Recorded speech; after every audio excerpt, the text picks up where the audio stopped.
பிரதமர் நரேந்திர மோடியின் 5 நாடுகளுக்கான சுற்றுப்பயணம் வெற்றிகரமாக நிறைவு பெற்றுள்ளது. இறுதிக்கட்டத்தை இத்தாலியில் வெற்றிகரமாக நிறைவு செய்த பிறகு இன்று காலை பிரதமர் புதுதில்லி வந்தடைந்தார்.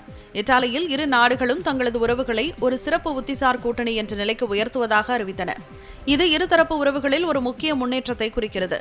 விவசாயம், அத்தியாவசிய கனிமங்கள், ஆயுர்வேதம், அறிவியல் மற்றும் தொழில்நுட்பம் மற்றும் இந்தியாவிலிருந்து இத்தாலிக்கு இந்திய செவிலியரின் பயணத்தை எளிதாக்குதல் உள்ளிட்ட துறைகளில் இரு நாடுகளும் பல ஒப்பந்தங்களில் கையெழுத்திட்டன.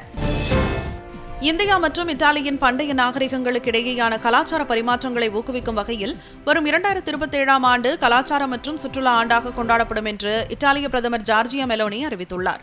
இதுகுறித்து பிரதமர் நரேந்திர மோடியுடன் இணைந்து நடத்தப்பட்ட செய்தியாளர்கள் சந்திப்பில் பேசிய அவர், இந்த கலாச்சார மற்றும் சுற்றுலா ஆண்டு முயற்சி இரு நாடுகளுக்கும் இடையேயான பரஸ்பர புரிதலை ஆழப்படுத்தவும் கலாச்சார ராஜதந்திரத்தை மேலும் வலுப்படுத்தவும் உதவும் என்றும் தெரிவித்தார். விவசாய மேம்பாடு மற்றும் விவசாயிகளின் நலனுக்காக ஆற்றிய சிறந்த பங்களிப்புக்கு வழங்கப்படும் ஐநாவின் உயரிய விருதான அக்ரிகோலா பதக்கத்தை பிரதமர் நரேந்திர மோடி பெற்றுள்ளார். இத்தாலி தலைநகர் ரோமில் இந்தியாவின் உணவு மற்றும் வேளாண் அமைப்பு சார்பில் இந்த பதக்கம் வழங்கப்பட்டது. இந்நிலையில் பிரதமர் நரேந்திர மோடிக்கு மத்திய உள்துறை அமைச்சர் அமித் ஷா வாழ்த்து தெரிவித்துள்ளார். இது தொடர்பாக அவர் வெளியிட்டுள்ள சமூக ஊடக பதிவில், பிரதமருக்கு அளிக்கப்பட்டுள்ள இந்த விருது ஒரு பெருமையான விஷயம் என்றும் இது நம் நாட்டு விவசாயிகளுக்கும் வேளாண் துறை சார்ந்து உழைக்கும் மக்களுக்கும் செலுத்தப்பட்டுள்ள ஒரு மரியாதை என்றும் அவர் குறிப்பிட்டுள்ளார். மேற்கு வங்க மாநிலம் தெற்கு 24 பர்கானாஸ் மாவட்டத்தில் உள்ள ஃபால்டா சட்டமன்ற தொகுதியில் மறு வாக்குப்பதிவு இன்று காலை 7 மணிக்கு தொடங்கி நடைபெற்று வருகிறது. வாக்குப்பதிவு மாலை 6 மணிக்கு நிறைவடையும். இத்தேர்தல் களத்தில் 2 சுயேட்சை வேட்பாளர்கள் உட்பட மொத்தம் 6 வேட்பாளர்களிடையே போட்டி நிலவுகிறது. திரிணாமுல் காங்கிரஸ் வேட்பாளர் ஜஹாங்கீர் கான் தான் இந்த தேர்தலில் போட்டியிடப் போவதில்லை என்று அறிவித்துள்ளார். இருப்பினும் வேட்புமனுவை வாபஸ் பெறுவதற்கான காலக்கெடு ஏற்கனவே முடிவடைந்து விட்டதால் அதிகாரப்பூர்வமாக அவரது பெயர் வாக்குச்சீட்டில் இடம்பெற்றுள்ளது. தமிழ்நாடு அமைச்சரவை இன்று விரிவாக்கம் செய்யப்படுகிறது. சென்னை கிண்டியில் உள்ள ஆளுநர் மாளிகையில் இன்று காலை நடைபெறும் பதவியேற்பு விழாவில் தாவேக, காங்கிரஸ் கட்சிகளின் எம்எல்ஏக்களுக்கு ஆளுநர் ஆர்.வி. அர்லேக்கர் அமைச்சர்களாக பதவி பிரமாணம் செய்து வைக்கிறார். காங்கிரஸ் சார்பில் சட்டமன்ற உறுப்பினர்கள் ராஜேஷ்குமார், பே. விஸ்வநாதன் ஆகியோர் அமைச்சர்களாக பதவியேற்கின்றனர்.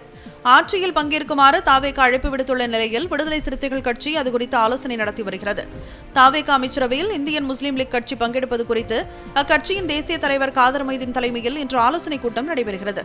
எனவே தாவேக மற்றும் காங்கிரஸ் எம்எல்ஏக்களை மட்டுமே கொண்டு தமிழ்நாடு அமைச்சரவை இன்று விரிவுபடுத்தப்பட உள்ளது.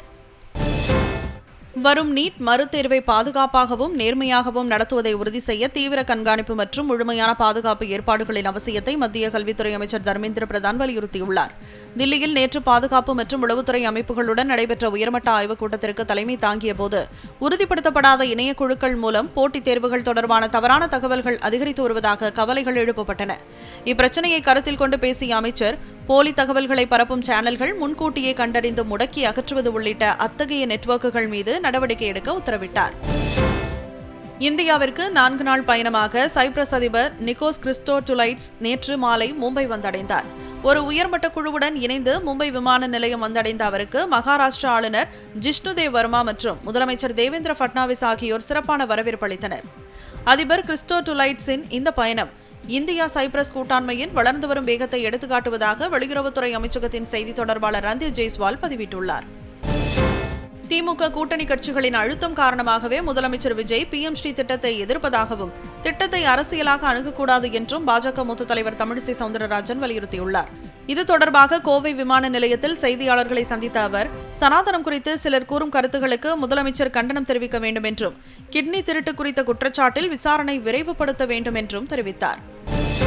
காங்கோ நாட்டில் உயிரிழப்புகளை ஏற்படுத்தி வரும் எபோலாவின் குறிப்பிட்ட இந்த வகைக்கு எதிரான தடுப்பூசி தயாராக 9 மாதங்கள் வரை ஆகக்கூடும் என்று உலக சுகாதார அமைப்பு தெரிவித்துள்ளது.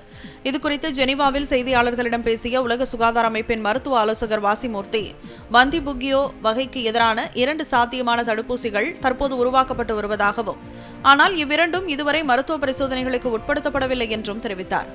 எபோலா பாதிப்பு இருப்பதாக சந்தேகத்தின் பேரில் 600 பேர் இருப்பதாக கூறியுள்ள அவர் 139 உயிரிழப்புகளும் பதிவாகியுள்ளதாக குறிப்பிட்டார்.